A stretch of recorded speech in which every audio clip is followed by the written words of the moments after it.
Al-Anfal ayat 2. Innamal mu'minuna alladzina idza dzukirallahu wajilat qulubuhum. Ciri orang yang imannya sampai ke hati itu, cara ngeceknya kata Allah, kalau diperdengarkan disebutkan nama Allah, ada konfirmasi di hatinya, ada getaran. Nah biasanya, maaf, dalam sehari Allah memerintahkan disebutkan namanya 5 kali dalam sehari setiap pergantian waktu.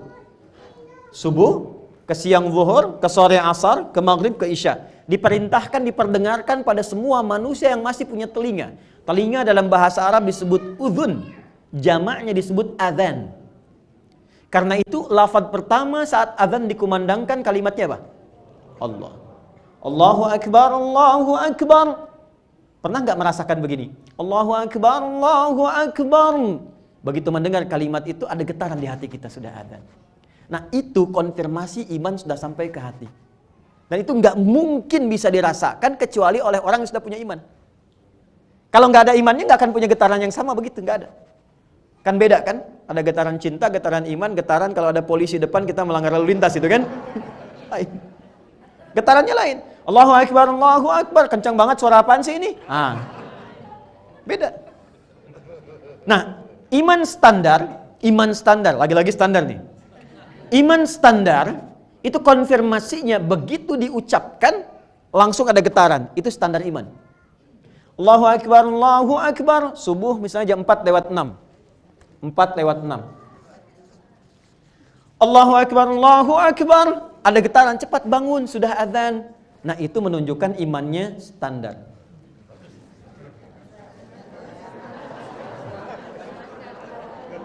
Kuat tidak, lemah juga tidak. Itu dalilnya Quran surah keempat ayat 103 di ujung ayatnya. Inna salata kanat 'alal mu'minina kitaban mawquta. Orang beriman itu tahu waktu salat. Konfirmasinya Allahu Akbar, Allahu Akbar. Ya Allah, sudah azan standar. Kalau kuat, dia tunggu baru selesai isya dah nunggu subuh.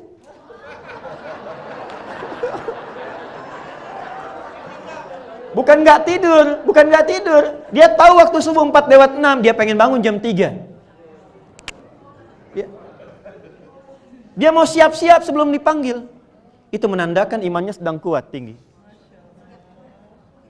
Yang repot itu dipanggil jam 4:06, baru sadar jam 6:04.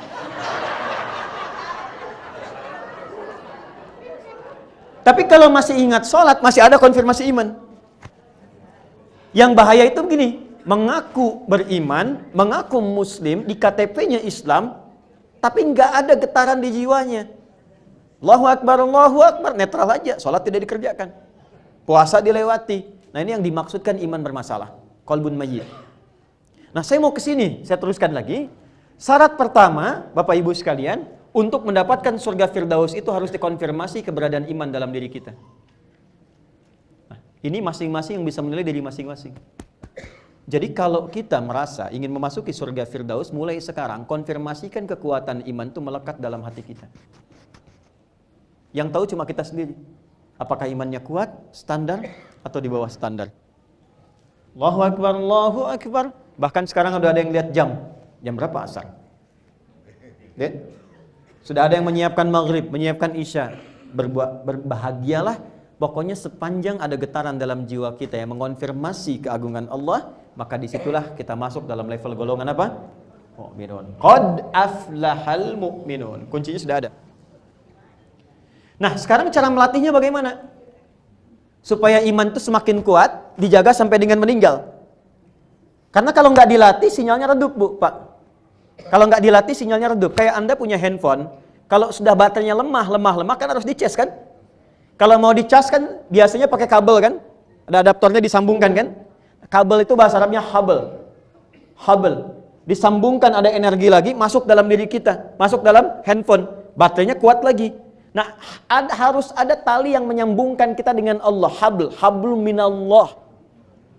Cas, untuk mengecas supaya iman itu lebih kuat lagi. Maka bentuknya apa?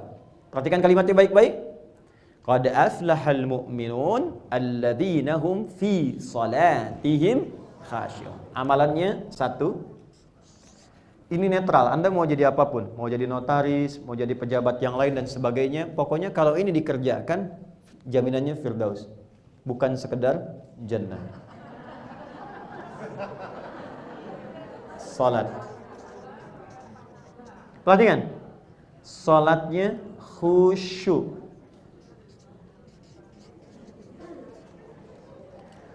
Anda mau masuk surga yang standar, jannah, yang penting salat. Mau tingkat khusyunya berapa persen?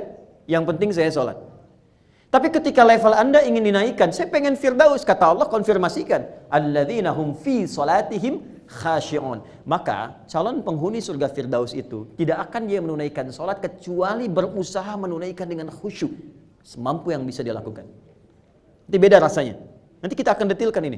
Tenang, ya, ini baru poinnya saja. Kan sampai Isya kita. Ya. Betul ya? 2. Nanti kita belajar Pak, apa itu khusyuk kan belum dibahas. 2. Walladzina hum 'anil lagwi mu'ridun. Hati-hati, ini pasti akan melekat pada pekerjaan. Hati-hati ya. Walladzina hum, ciri kedua, 'anil lagwi mu'ridun, selalu menghindari, menjauhi segala yang tidak penting. Segala yang sia-sia. Menghindari yang tidak penting. Maaf, Bapak keluar dari sini, Ibu keluar, banyak hal yang bisa dipandang. Ada yang bermanfaat atau ada yang tidak bermanfaat. Ada yang penting, ada yang tidak penting. Calon penghuni firdaus tidak akan melihat kecuali yang bermanfaat dan penting saja. Ketika yang dilihat tidak penting, dia palingkan. Itu detailnya ada di Quran, surah yang ke-24, ayat 30 untuk laki-laki, ayat 31 untuk perempuan. Quran surah An-Nur ayat 30 untuk laki-laki, ayat 31 untuk perempuan. Yang ini dalilnya Quran surah kedua ayat 45 sampai dengan 46, ditafsir di Quran surah ke-29 di ayat yang sama 45. Pelan-pelan. Saya turunkan yang ini dulu ya. Contoh. Dari mata. Pelan-pelan. Quran surah 24 ayat 30 untuk laki-laki. Kullil mu'minina, dikonfirmasi lagi imannya. Kan qad aflahal mu'minun. Ditafsir di sini kullil mu'minina, Muhammad SAW viralkan. Saya sekarang lebih senang menerjemahkan dengan kata-kata viralkan dibanding katakan. Ya, karena lebih luas sifatnya. Muhammad SAW viralkan. Kalau sudah viral, like, share, and subscribe kan? Baik. Muhammad viralkan. Katakan pada semua yang merasa beriman, yaghuddu min absarihim, maka praktekkan ghaddul basar. Apa itu ghaddul basar? Ghaddul basar itu bukan nggak boleh lihat. Silahkan melihat. Tapi ketika yang dilihat itu berpotensi mendatangkan yang tidak bermanfaat, apalagi maksiat, maka palingkan. Awas, jangan salah ya. Saya berbicara misalnya dengan bapak, dengan ibu. Dalam Islam silahkan, saling menatap gak ada masalah. Tapi ketika yang ditatap itu berpotensi mendatangkan hal yang tidak bermanfaat, bahkan maksiat, palingkan. Anda silahkan cek WA, lihat gambar macam-macam YouTube. Ketika tatkala melihat itu ada hal yang tidak bermanfaat, palingkan. Definisi palingkan itu bisa hapus, bisa ganti, ya, bisa kita palingkan dengan nyata. Ya. Jadi bukan nggak boleh lihat. Ini penting saya tegaskan karena saya dulu pernah 2002 di Jogja, ada seseorang yang memahami ayat ini nggak boleh lihat gitu. Jadi dia naik sepeda ke pinggir jalan raya, matanya nunduk begini tuh. Nah, sekira ini penting untuk ditekankan kembali ya. Kemudian wa kullil mu'minati, perempuan juga begitu. Yaghdudna min absarihinna. Jaga pandangannya. Dari mata turun ke lisan dulu, Bu. Ke lisan. Jangan langsung ke hati aja ya, jangan langsung ke hati, turun ke lisan. Yang dipanggil imannya lagi. Enggak, saya mau detilkan tentang kalimat anil lagwi mu'ridun. Kan ada kan kata-kata yang tidak manfaat? Ya kan? Apa di antara contohnya? Lawan dari semua yang baik. Celaan itu gak bermanfaat. Hoax itu gak bermanfaat. Maaf ya, cacian gak bermanfaat. Berdebat yang tidak benar, debat kusir gak bermanfaat. Maka turunlah Quran surah 49 di ayat yang ke-11 sampai 12 misalnya. Ini kalau kita mau rinci sampai ke kaki kita bisa turunkan. Ini baru mulut, baru lisan. Ya ayyuhalladzina amanu, hai semua orang yang telah merasakan beriman. Iman. La yasra qaumin qaum, jangan saling mencela. Ketika Anda menuliskan Notaris Muslim Indonesia, Anda katakan bersama menggapai Firdaus, bersama menggapai Jannah, maka konsekuensinya sifat-sifat ahli Jannah itu turunkan dalam perilaku kita. Jangan sampai di keluarga besar ini ada yang saling mengecilkan, saling ingin menjatuhkan, saling mengungkap aib dan sebagainya. Baik itu di lingkungan keluarga, kalau disebut besar termasuk keluarga besar yang tidak ikut ke sini. Ibu datang, suami di rumah, jangan sampai bikin pengajian ibu yang suami disebutkan. Betul, ini contoh yang contohnya nyata diungkap di Quran, surah keempat ayat 34. Karena di antara nama perempuan itu kalau banyakan disebut nisa. Kalau laki-laki namanya konsisten, Bu. Sendiri ataupun banyak, itu akar katanya satu. Kalau sendiri rajulun, kalau banyak kan rijalun, hurufnya nggak berubah. Rajul itu tegak, ya, berwibawa, tegas. Makanya kaki disebut rijlun karena tegas, kuat. Ya, jadi kalau ada laki-laki yang melambai, nah itu keluar dari sifat rujuliyahnya. Perempuan itu namanya dua. Kalau sendirian dia mar'ah. Saya detilkan sedikit ya. Kalau sendirian mar'ah. Kalau banyakan seperti ini nisa, berubah jadi nisa. Ya, jadi nisa itu artinya apa? Bukan perempuan, bukan wanita, nggak usah maksa. Ya. Nisa itu perempuan. Udah pakai perempuan banyak. Nisa. Tapi kalau sendirian dia mar'ah. Mar'ah itu dari kata muru'ah seperti mir'ah. Maknanya 3. Satu yang senang tampil indah. Makanya perempuan disebut dengan mar'ah karena memang cenderung pada keindahan. Ya, dan itu biasa. Makanya mir'ah itu disebut cermin itu mir'ah bahasa Arab seperti mar'ah. Jadi kalau ibu bawa cermin, bawa kaca, itu biasa. Diperiksa di dompet ada kaca, nggak apa-apa. Di handphone ngaca, nggak ada masalah. Masuk ke sini ada kaca, lihat lagi, wajar. Ya. Tapi ingat, mar'ah juga seperti mir'ah. Al-mar'atu kal mir'ah. Perempuan punya nilai perasa seperti cermin. Ibu pernah lihat cermin ya?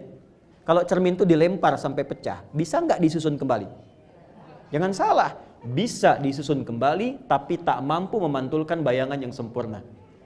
Sama dengan perempuan, jika dia tersakiti, bisa cepat memaafkan, tapi sulit melupakan apa yang telah dialami.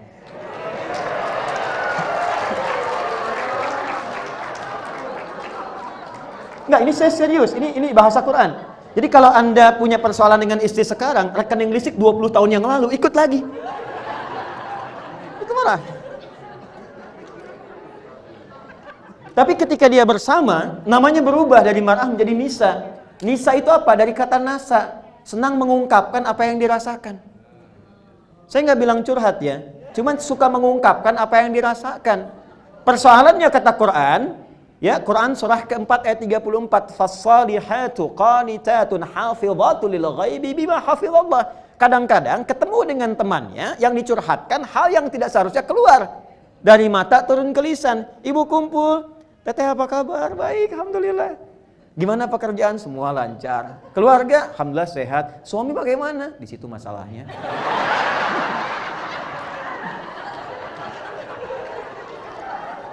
Hati-hati ya. Hati-hati. Ngur mulut tuh. Wah, silangkan yang nggak penting. Sekarang nggak harus pengajian, Pak. Sudah bangun pagi, pasang status. Hati-hati. Ini ada bahasa Quran gini. Wa idza ja'ahum amrum minal amni awil khaufi adza'u bih. Itu sudah ada ayatnya. Ciri orang sakit, ciri masyarakat sakit itu semua diupdate. Semua di-broadcast. Itu ciri orang sakit. Anda keluar dari sini, lihat langit mendung, dipoto ceklik, sekitar Bintaro mendung. Itu sakit itu. Itu sakit. Calon penghuni Firdaus hanya mengupload yang bermanfaat saja. Ingat ya. Awas. Satu hari satu hadis. Satu hari satu ayat. Sehari tampilkan nih anak-anak kita, binaan kita yang penghafal Quran. Kita sudah sampai mana ya? Alhamdulillah kita sudah diberikan rezeki oleh Allah, sudah sampai Cianjur. Itu rumah-rumah yang saya kan di kanan bikin posko, Pak Bu. Kami dari hari pertama gempa Wahker sudah ada di sana. bikin posko, tenda-tenda disusun kayak jadi komplek kembali, dapur umum, sekarang kita mau bangunkan masjid, tapi satu hal yang menyentuh jiwa yang paling dalam, hancur rata rumah-rumah. Bukan itu. Yang paling dahsyat itu rumah yang tegak pun yang masih mewah, penghuninya tidak berani masuk ke dalamnya. Takut. Dia lebih memilih tinggal di terpal-terpal atau meninggalkan wilayah itu. Saya bertanya dalam diri saya, kalau bekerja keras, berangkat gelap, pulang gelap, bertahun-tahun membangun seperti ini hanya untuk ditinggalkan, lalu apa manfaat pekerjaan yang telah dilakukan? Jadi kalau sekarang Anda, saya, kita hanya beraktivitas dan mengumpulkan dan yakin akan ditinggalkan semua itu, bahkan diberikan oleh ujian oleh Allah seketika bisa dihilangkan, maka tidak akan ada yang bisa dirasakan dalam kebahagiaan. Kecewa, capek, lelah, mengadu, dan sebagainya. Penghuni surga Firdaus menjaga marwahnya di hadapan Allah sehingga dia hanya mengerjakan segala yang bermanfaat dan dengan itulah dijauhkan dari kekecewaan dalam kehidupan.